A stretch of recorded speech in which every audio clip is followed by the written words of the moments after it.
আপনি কল্পনাও করতে পারবেন না আপনার নবী আপনাকে কতটা ভালোবাসে। হাই কিভাবে বলবো ভাই, আল্লাহর রাসূল সাল্লাল্লাহু আলাইহি ওয়াসাল্লাম আমাদেরকে কি পরিমাণ ভালোবেসেছেন, আমাদের জন্য তিনি কত কষ্ট করেছেন এই পৃথিবীতে।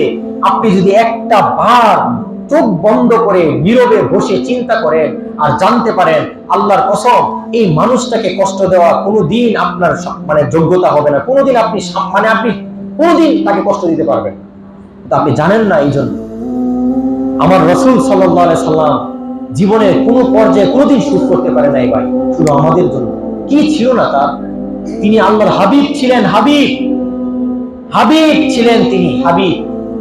তিনি এমন ছিল, তার একটা ইশারায় আল্লাহ রাব্বুল আলামিন সবকিছু করে দিতে পারতেন। আরে তাকে দু জাহানের বাদশা বানায় দেওয়া হয়েছিল। শাফিউল মুজনিবিন, শাফাআতকারী, তাকে প্রধান শাফাআতকারী বানানো হয়েছে। সমস্ত নবীরা যেই হাসরের ময়দানে সবাই নিজেদের চিন্তা করবে নাফসি নাফসি বলে, সমস্ত উম্মত নাফসি নাফসি বলে নিজের চিন্তায় বিভোর থাকবে, সেই দিন একজন মহামানব একেবারে মাথা নত করে সেজদায় পড়ে চোখের পানি ফেলে বলবে, উম্মতি উম্মতি, আল্লাহ আমার উম্মত, আমার উম্মত। যেদিন তার পৃথিবী থেকে চলে যাচ্ছিলেন, পৃথিবী থেকে চলে যাওয়ার ঘটনাটা শুনেন। মালাকুল মাউত তার সামনে উপস্থিত, জিবরাইল এসেছে। আল্লাহ রাসূল বলে, জিবরাইল কি ব্যাপার, কাঁদতেছো কেন? তখন বলে, ইয়া রাসূলুল্লাহ, আপনি তো চলে যাবেন, আমি আর পৃথিবীতে আমার মনে হয় আশা হবে না। আমার এই কুরআন, এই যে আল্লাহর ওহী নিয়ে আসার যে দায়িত্বটা, এটা আজকে থেকে শেষ হয়ে যাচ্ছে, এজন্য কষ্ট লাগতেছে। আল্লাহ রাসূল বলে, জিবরাইল আমি তো চলে যাব ঠিক, কিন্তু এর আগে আমাকে একটা উত্তর দাও, আমি চলে যাওয়ার পর আমার এই উম্মত গুলোকে কে দেখে রাখবে?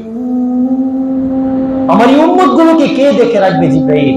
আল্লাহ রাব্বুল আলামিন জিবরাইলকে দিয়ে ঘোষণা দিয়ে পাঠিয়ে দিলেন, জিবরাইল আমার বন্ধুকে গিয়ে বলো, আমার বন্ধু যেন কোনো পেরেশানি না করে, লা আতরুকু উম্মাতাকা ফারদা ওয়ালা আতরুকু উম্মাতাকা ওয়াহদা, আমার বন্ধুর উম্মতের দায়িত্বভার আমি আল্লাহ নিয়ে নিলাম, আমার বন্ধু যেন কষ্ট না পায়।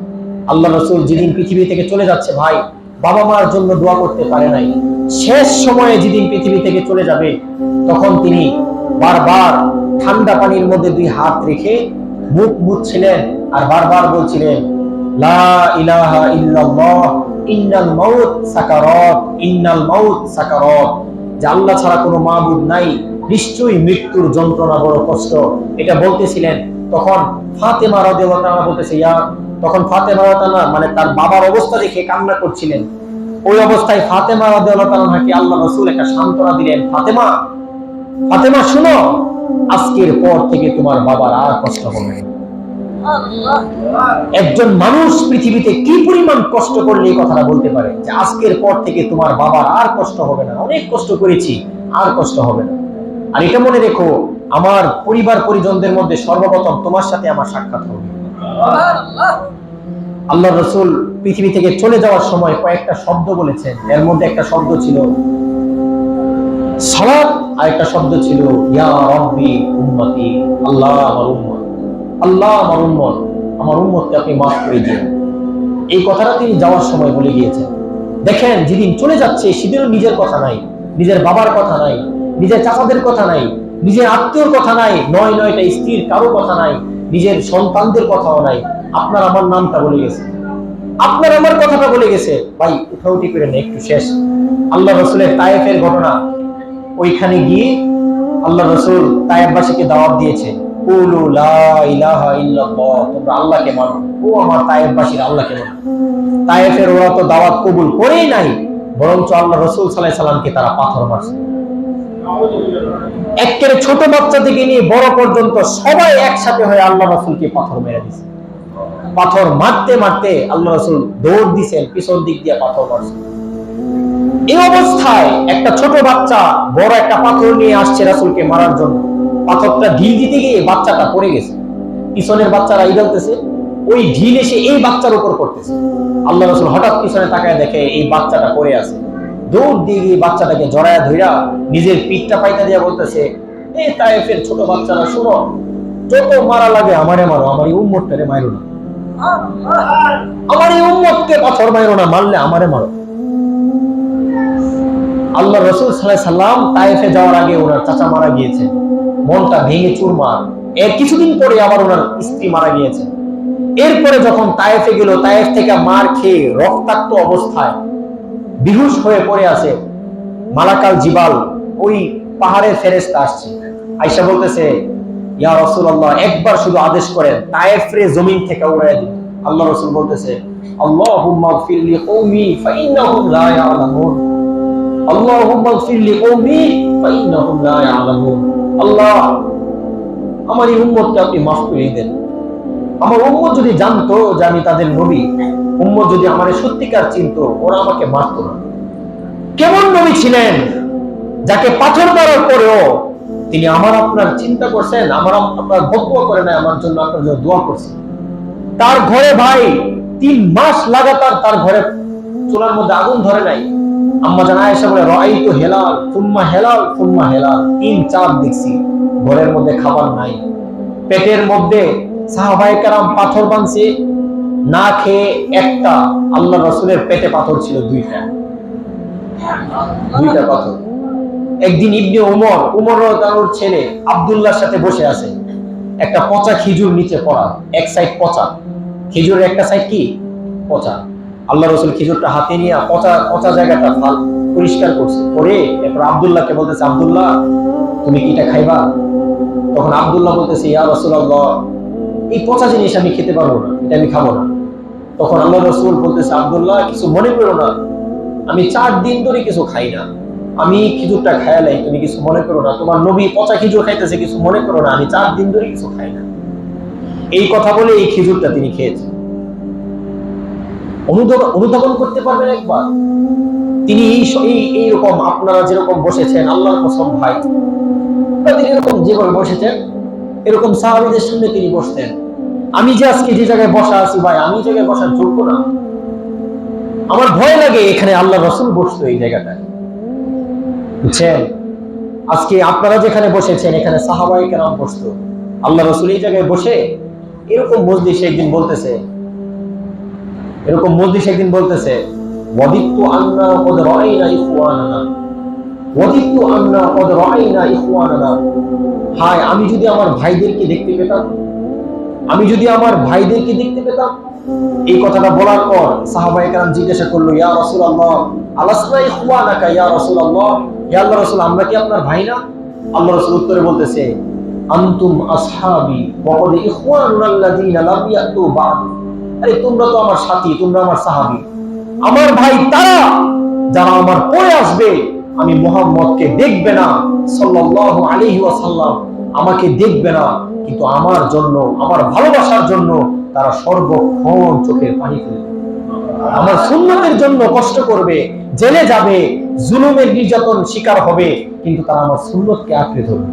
তারা হলো আমার ভাই। সত্যি কথা, আমার এই ভাইদেরকে দেখতে মনে চাচ্ছে। আল্লাহ রাসূল আপনাকে আমাকে দেখার জন্য সেদিন আফসোস করেছিলেন। আমরা কয়জন আল্লাহ রাসূলকে দেখার জন্য চেষ্টা করেছি?